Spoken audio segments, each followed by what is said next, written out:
morning. Welcome to I Studio. Today I want to talk a little bit about strategies for success. And also I want to touch on disappointments and how to deal with disappointments along the way.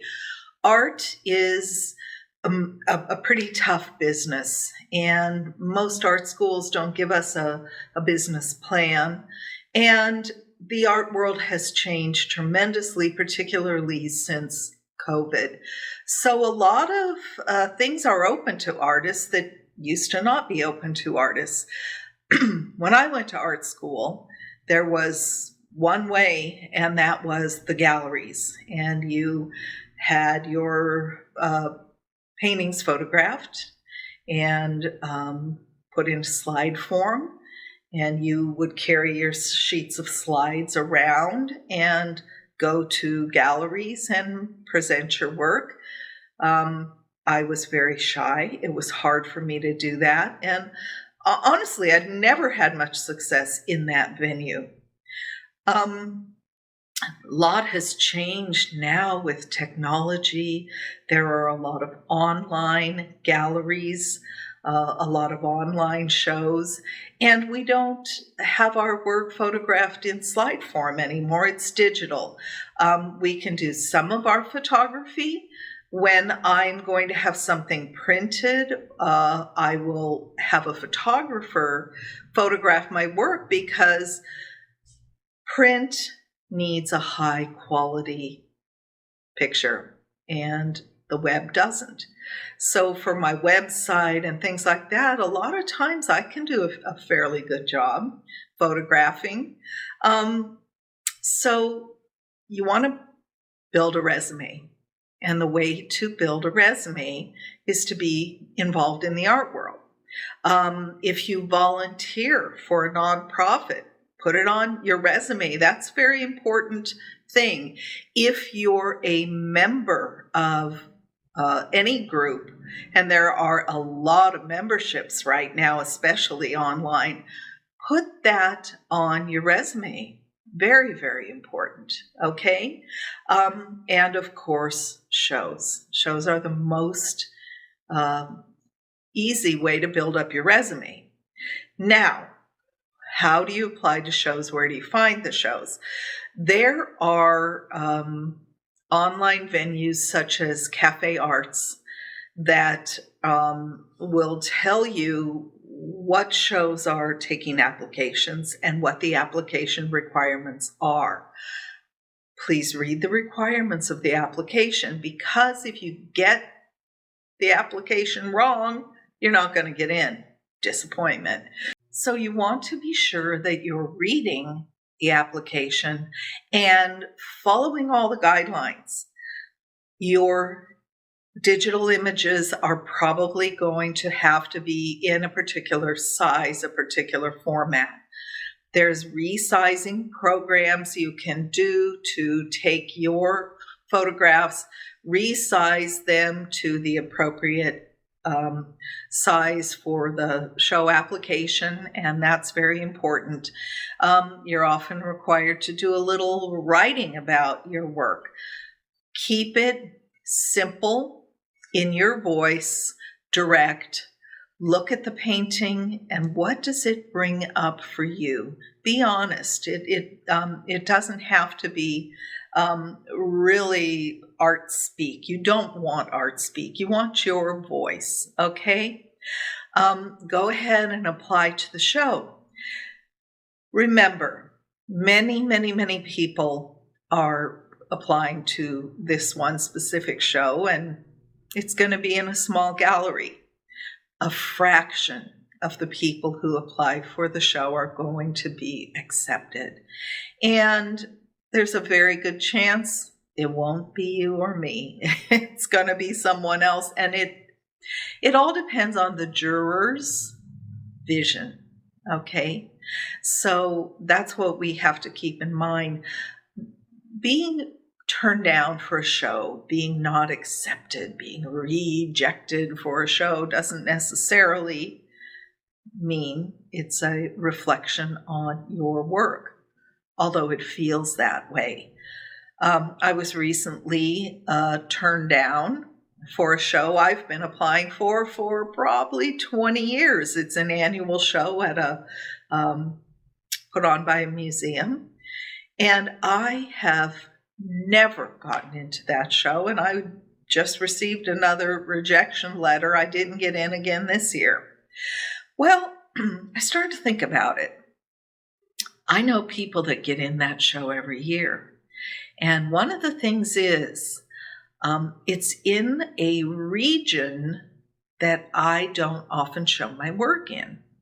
So I started thinking, maybe I could offer workshops in that area to get my name out there in that region. And maybe that would be a way to help me get my foot in the door. I don't know. It's worth a try. There's all kinds of strategies for success. And that's what I'm thinking, that, maybe for next year, I will have taught a couple of workshops in that region. Maybe the juror will have been familiar with me. Also, another thing is, I've got to go to receptions and openings in that region if I want to be known in that area. And it's driving distance from my home. It's an hour away. So I have to put in the time to get myself out there, my name out there, my art out there. And that's just a part of the art world. That's how it works. And I meet wonderful people. I see wonderful art. I just have to schedule it in, target the galleries in that region that I really like, and show up. So I urge you to show up.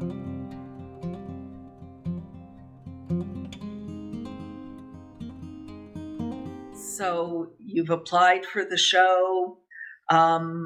Maybe you get in the show, and it's wonderful if you do. Getting in a show is an honor, and you want to apply to shows that are about the themes of your art. My art is abstract. And if I apply to a plein air landscape show, there's no way I'm going to get in a show like that. So I'm going to look for abstraction. I may look for brush strokes. I may look for sometimes floral. A lot of times my work is floral. Even landscape, because a lot of applications will say they are about landscape, but they will welcome applications from abstract artists and welcome your interpretation of nature. My interpretation is more about the essence of nature rather than the physicality, what it really looks like. Although sometimes I have a horizon line, and I think it reads pretty clearly as a nature, a landscape. And that's one thing. Be sure that you're applying to something that's appropriate to your work. The next thing is, if you want to build a strong resume, you want to look for shows that have jurors that are interesting to you, such as if there's a gallery that I'm particularly interested in, and that gallery owner is jurying a show, I'm going to apply for that show if the subject is appropriate, because I want to get my work in front of that juror.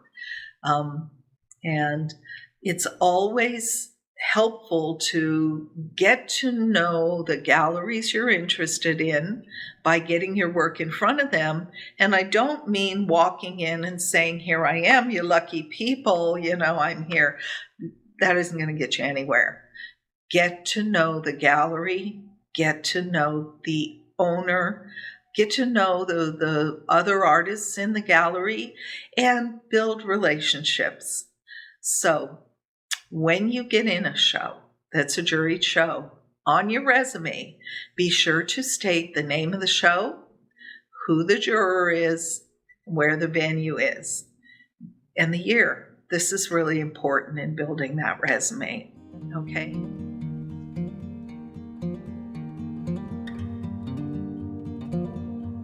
So, the other thing that we need to talk about is rejection, how that feels, how to handle it, how to deal with it. I have had much rejection in my art career, and I think any artist who's been at it as long as I have will tell you the same thing. There's far more rejection than there is acceptance, and you have to develop a tough skin. It's really important that you do. I made a video a couple of weeks ago, and I'm sure my son will put some of the footage from that into this video. It was really heartfelt because I was recovering from a particularly tough rejection. So this was a hard pill to swallow. My first thoughts are, what's wrong with me? As if the paintings are me and there's something wrong with me. Well, we are close to our paintings and the painting process. So I think it's natural that we personalize it. It's about me, it's about us. Perhaps it was just that the colors were wrong, or the size wasn't quite what they expected, or the fact that maybe they're triptychs and they're harder to hang and harder to deal with. I'm not sure what the reason was. The bottom line is, I felt rejected. I felt embarrassed because, of course, I had been so ecstatic about having this opportunity that I had bragged to my friends, without meaning to brag to my friends. But I think that we do things like that when we get our little victories. Because the truth of the matter is, as an artist, we run into a lot of rejection. So it has made me question myself and my priorities. And honestly, I felt like Icarus, who had flown a little too close to the sun. It's just a new type of roadblock that I have to get past, get over. And that's why the painting behind me, Beauty and Courage, is about kind of bucking up and getting your courage up and moving forward. And I'm over it. And this is the deal.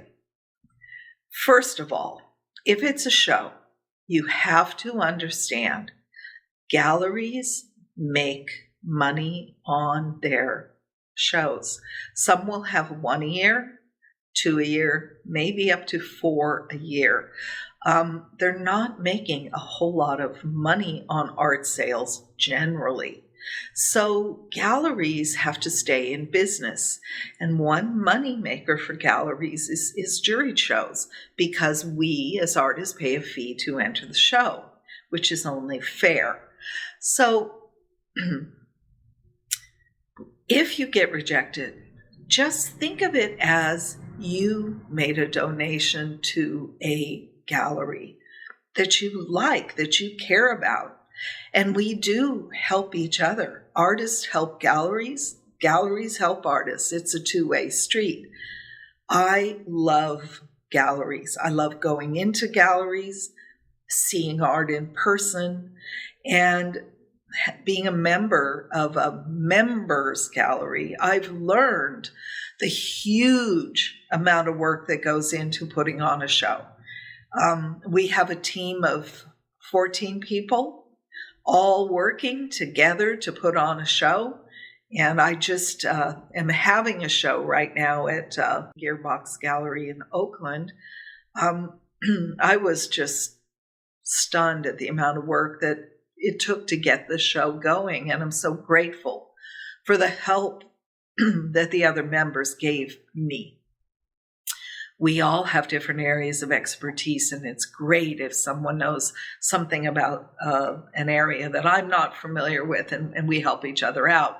Well, galleries, they do it all. They have to have all the knowledge, the connections, the know-how, and we have to respect that as artists.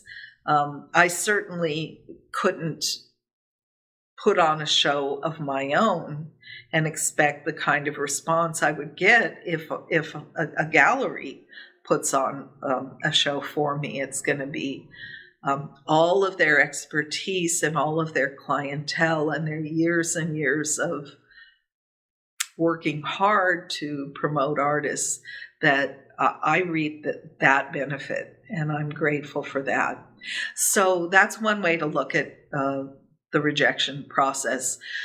Set a budget quarterly. Say, I'm going to apply to 3 shows quarterly, and each show is maybe $50. So you've got $150 a quarter, $600 a year. Okay, that's your budget. You don't have to apply for every single show.